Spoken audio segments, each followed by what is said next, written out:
Hi, friends. So today we're talking about the space in between when you set the intention to manifest the dream and then it actually physically manifesting, and how you can use that space to affect the desired outcome instead of feeling like you're just sitting around waiting for the result, which is just feels like total lack. So as I was thinking about this whole energy difference between waiting and creating, my mom sent me this article by Joelle Runstrom in the Boston Globe. And it was such a beautiful parallel for our discussion. So, does anyone know what the world's most popular blooming plant is? Any guesses? It's the orchid. Orchids are gorgeous. And in the past, they were known as symbols of wealth. And, if you look in any of the interior design magazines, you'll see pictures of massive, gorgeous orchids. These orchids also have a reputation for being high maintenance, kind of like us. We want beautiful things, but we only want them if they're easy to care for. Speaking of that, back to the orchid, along comes the ice cube hack. Let's just give the orchid a little ice cube every once in a while. It'll flourish. And so instead of it being about what the orchid actually needs, we made it into what's convenient for the humans who are tending to it, who have also these big aspirations of having a picture perfect magazine, Instagram ready giant orchid. Whoa. So think about that related to manifesting your intention or desire. Sometimes what's needed, a lot of times, what's needed to support those big, beautiful, blooming dreams of ours can feel very inconvenient. Working through the fears, facing the uncertainty, the doubt, trusting in the unseen, not something that our minds like to do.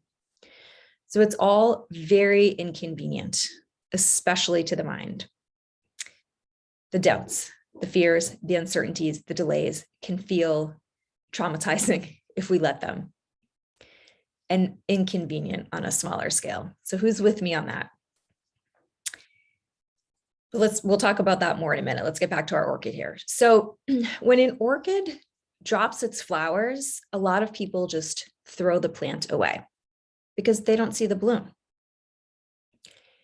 And what's happening is they're simply starting a new cycle of bloom. But for us humans, we want the picture perfect. So it's messy to have a non-flowering plant in our presence. So we throw it away. We just throw the plant away because it's not blooming right away, which is totally part of our society's conditioning, that we are a failure if we don't make it happen right now. You're not a manifesting success unless it's right now. Forget about free will. Forget about the opportunity might not be available, the soulmate might not be ready, or that you might not actually be fully ready. There's like the whole laws of protection, right? And so throwing the plant away is basically the same as quitting the dream or moving on to the next thing before our intention has really had a chance to grow the roots and to bloom. That's usually the first thing we do in response to the judgments and the fear and the impatience. The other option, the other thing that we do besides throwing it away is waiting. Each time we look at that damn plant that doesn't have any flowers on it, we wonder why it hasn't bloomed. When will it bloom? And then we judge that it hasn't bloomed.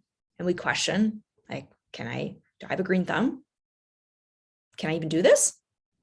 Does any of this sound familiar?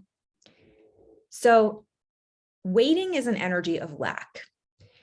And lack does not help the intention or the dream blossom any faster. If anything, it takes away. So we wait. And with our beautiful orchid, it can take 6 months for the plant to bloom again, which I find ironic since that's the same cycle as the moon, 6 months.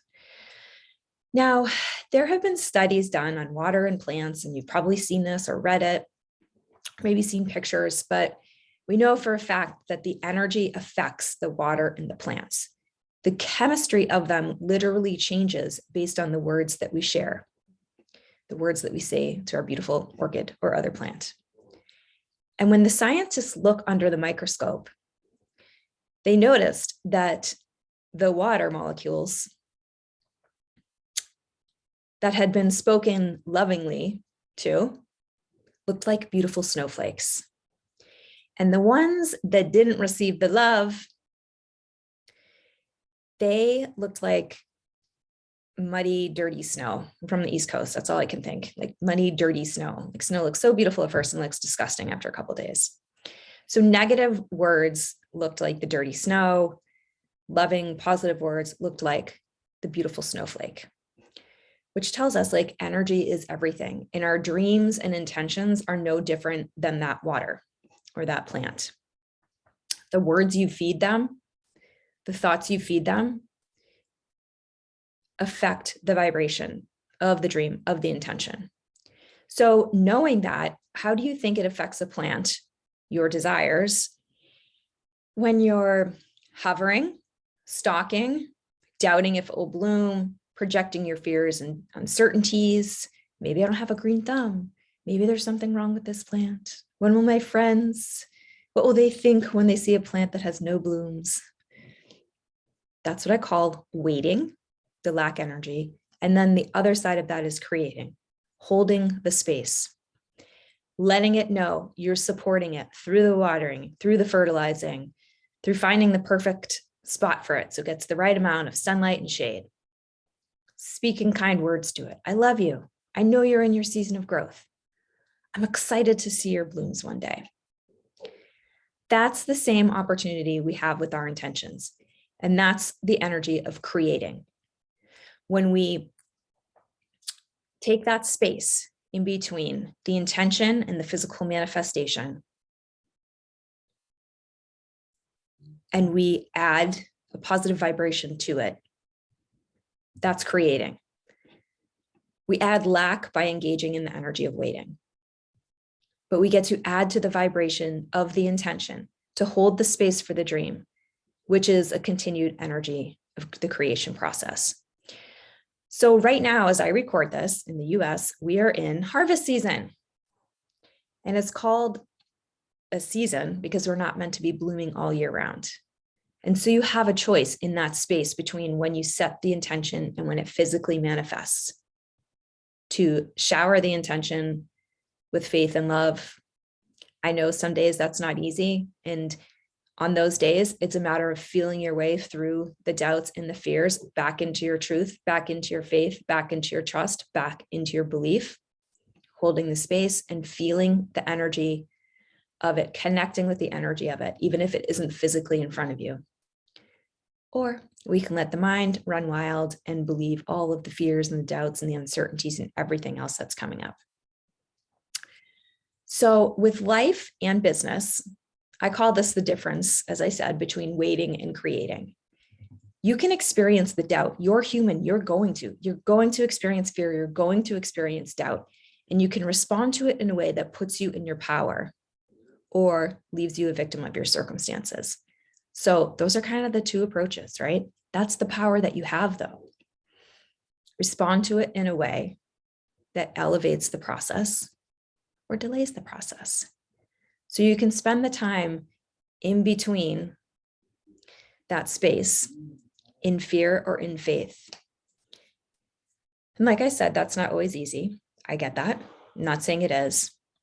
Because holding the space for the unseen, for the belief, is going against what we're used to. The mind wants the seen. The mind wants the evidence. That's what we've been programmed to trust in our society. And with this, we're saying we're going to trust what we can't see, but what we feel.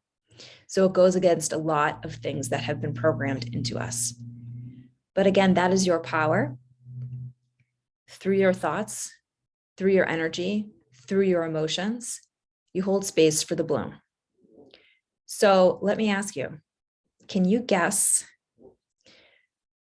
how long an orchid can last?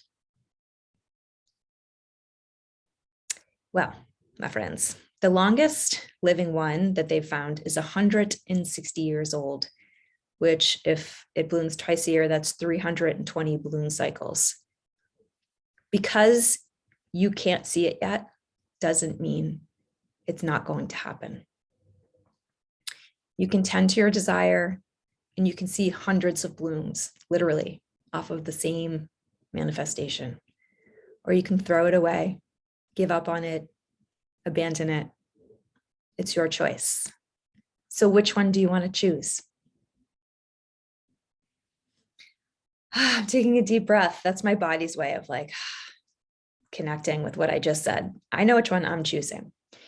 You have the power to stay in the energy of creation during the time, between the time of planting the seed of intention and when the seed transforms into a beautiful bloom. So who is ready to stand in their power, to hold space for their bloom? And this is just a quick video. So I'm telling you the high level stuff, but if any of you want any support with this, I teach the details of this in a couple of my programs.